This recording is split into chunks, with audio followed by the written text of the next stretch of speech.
ராம ராம ராம ராம ராம ராம ராம. ஸ்ரீராம ஜெயம்.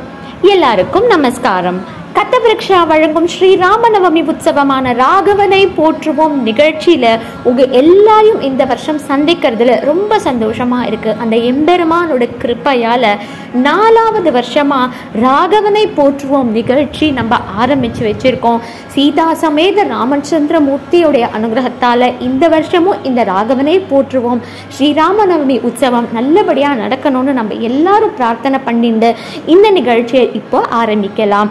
தினம் இந்த நிகழ்ச்சியில நீங்க 2 வீடியோஸ் பார்க்க போறேன்.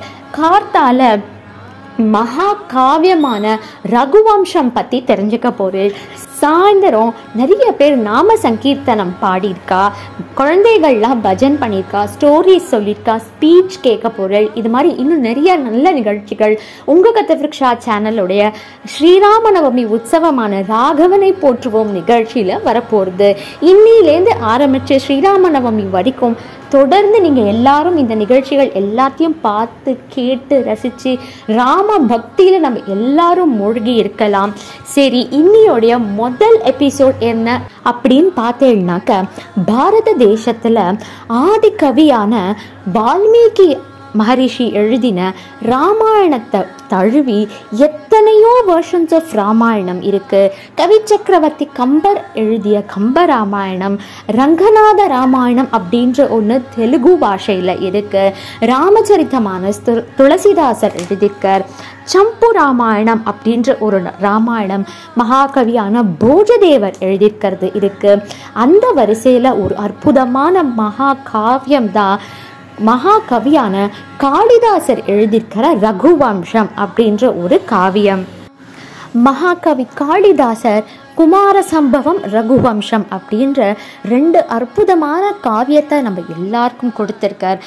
அது மட்டும் இல்லாமல் அபிஞான சாக்குந்தலம், மாளவிகாக்னிமித்ரம் அப்படின்ற பிளேஸ்லாமும் கொடுத்திருக்கார்.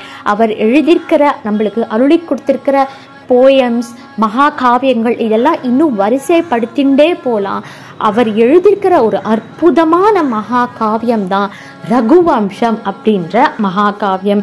இந்த ரகுவம்சம் மகாகாவியத்தை ஒரு சிறிய கதை வடிவில் அடியேன் படித்தேன். அடியேனுக்கு அறிஞ்சா மாதிரி தெரிஞ்சா மாதிரி அந்த கதையில் வர நிகழ்வுகள் எல்லாத்தையும் இந்த வருஷம் ராகவனை போற்றுவோம் உற்சவம் நிகழ்ச்சியில் உங்கள் எல்லாரோடையும் பகிர்ந்துக்க போகிறேன். அதில் ஏதாவது பிழைகள் தவறுகள் இருந்தால் பெரியவா எல்லாரும் என்னை மன்னிக்கணும்.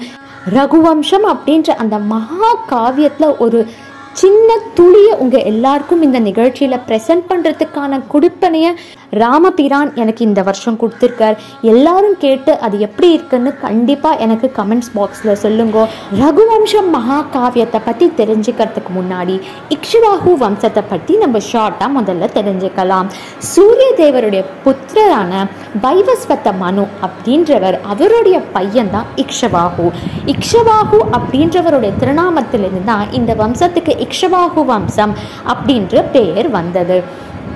வைவஸ்தவ மனு தான் செரையு நதிக்கரையில் அயோத்தியா அப்படின்ற அற்புதமான நகரத்தை உருவாக்கினார். அந்த வழியில் நல்லாட்சி புரிஞ்சின்றிருந்தவா தான் ஹரிச்சந்திரன், பகீரதன், அம்பரீஷன், ஹரித மகாராஜா, விஜய மகாராஜா அப்படின்னு இன்னும் நிறைய பேர் ரொம்ப அற்புதமான ஆட்சியை புரிஞ்சுட்டு வந்துருக்கா.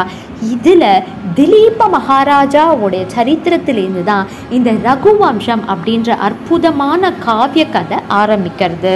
திலீப மகாராஜா ரொம்ப விசேஷமாக ராஜ்ய பரிபாலனம் பண்ணிட்டு இருந்தார். அவருடைய குடிமக்கள் எல்லார்கிட்டையுமே ரொம்ப அன்பாகவும் ரொம்ப ஆசையாகவும் நடந்துட்டாராம். மக்கள் எல்லாருமே ரொம்ப சந்தோஷமாக மனசில் நிம்மதியோடு வாழ்ந்துட்டு இருந்தாலாம் அவருடைய ஆட்சியில். அவருடைய மனைவியின் பெயர் சுதக்ஷினா. திலீப மகாராஜாக்கும் சுதக்ஷினாக்கும் திருமணமாகி ரொம்ப நாள் ஆயும் அவளுக்கு புத்திர பாக்கியம் இல்லாமையே இருந்ததாம். இதை பற்றி மன்னர் பல காலம் கவலை கொண்டுட்டே இருந்தாராம். சரி, இதுக்கு சரியான தீர்வு அவளுடைய குருவான வசிஷ்டரால் மட்டும்தான் கொடுக்க முடியும் அப்படின்றத உணர்ந்த திலீப மகாராஜாவும் அவருடைய மனைவி சுதக்ஷினாவும் வசிஷ்ட மகரிஷியோடைய ஆசிரமத்துக்கு போய் அவரை பார்க்கறா. இதுக்கு என்ன பண்ணணும் அப்படின்றதையும் அவர்கிட்ட கேட்கறா. போது அவருடைய அமைச்சர்கிட்ட ராஜ்ய பரிபாலன பொறுப்பை ஒப்படைச்சிட்டு போறா. வசிஷ்ட மகரிஷியோடைய ஆசிரமத்துல என்ன நடக்கிறது அப்படின்னாக்க, திலீப மகாராஜா வசிஷ்டர் கிட்ட கேட்குறார், ஏன் இவ்வளோ நாள் ஆகியும் எங்களுக்கு புத்திர பாக்கியம் இல்லை அப்படின்னு. அதுக்கு வசிஷ்டர் என்ன சொல்றார் அப்படின்னாக்க, மகாராஜா நீங்கள் ஒரு தடவை தேவலோகத்துக்கு தேவேந்திரனை பார்க்க போயிருந்தீள். அங்கே பார்த்துட்டு திரும்பி வர வழியில் காமதேனு இருந்தா. சாதாரணமாக இல்லை, காமதேனு வயிற்றில் குழந்தையோடு இருந்தா. நீங்கள் அவளை பார்க்கவும் இல்லை, அவருக்கு நமஸ்காரம் பண்ணவும் இல்லை. அதனால் கோச்சுண்ட காமதேனு உங்களுக்கு புத்திரபாக்கியம் இருக்காது அப்படின்னு சாபம் கொடுத்துட்டா. அதனால தான் உங்களுக்கு நீண்ட காலமாக குழந்தை இல்லை அப்படின்னு சொல்கிறார். இதை கேட்ட திலீப மகாராஜா, அந்த வழியாக வந்த எனக்கு காமதேனுவோட குரலோ சாபமோ கேட்கவே இல்லையே, என் காதலையே விடலையே, ஏன் அப்படின்னு கேட்குறார். அதுக்கு வசிஷ்ட மகரிஷி, அந்த சமயத்தில் கங்கை நதி பெருக்கெடுத்து ஓடியது. அவளுடைய ஓசையில் காமதேனோட குரல் உன் காதல விழாமல் போயிடுது அப்படின்னு சொல்கிறார். இப்போ திலீப மகாராஜாக்கு என்ன பண்ணுறதுன்னு ஒன்றும் புரியலை. குருதேவரான வசிஷ்டர் கிட்டேயே என்ன பண்ணணும் அப்படின்னு கேட்குறார். அப்போ வசிஷ்டர் சொல்கிறார், இங்கே என்னோட ஆசிரமத்தில் காமதேனுடைய கண்ணுக்குட்டி நந்தினி இருக்கா. நீங்கள் 2 பேரும் அவளை ஐஷண்டு போய் அவளுக்கு நமஸ்காரம் பண்ணி அவளுக்கு செய்ய வேண்டிய உபகாரங்கள் எல்லாத்தையும் பண்ணி நல்லபடியாக அவளை பார்த்துக்கோங்க. உங்களுடைய சாபத்துக்கான தீர்வு அப்போ கிடைக்கும் அப்படின்னு சொல்கிறார். அதுவும் சாதாரணமாக ராஜாவாக இருந்து பண்ணக்கூடாது, ஒரு துறவியின் வாழ்க்கையை கடைபிடித்து அவளுக்கு நீங்கள் எல்லா உபகாரங்களும் செய்யணும் அப்படின்னு சொல்கிறார்.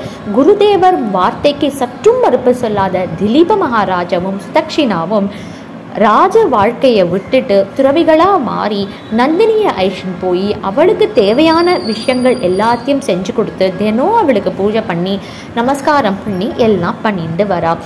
இவ எத்தனை நாளைக்கு பூஜை பண்ணா? நந்தினி அவளுடைய சாபத்துக்கு தீர்வு கொடுத்துட்டாளா?